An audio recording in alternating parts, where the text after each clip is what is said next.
O governo se submete a proposta de orçamento geral do Estado, tendo em rua no Senemba, Parlamento Nacional, e a Loron ida fulan outubro.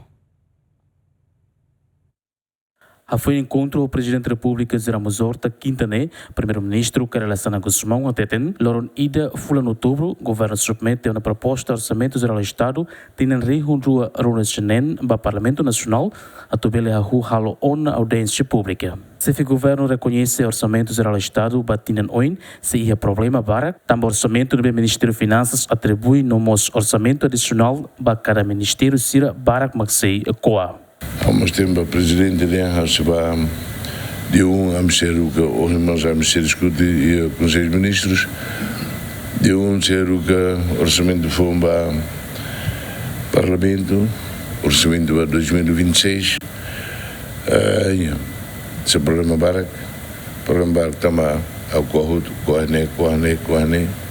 também está cara hadiah.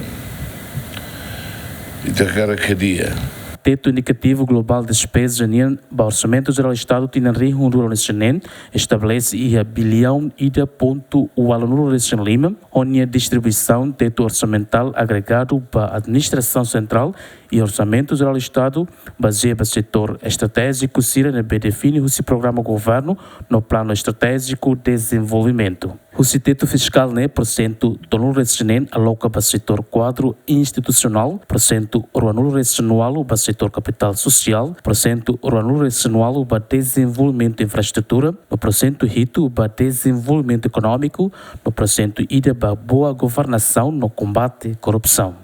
Agostinho da Costa, Simão Ximenes, GMN.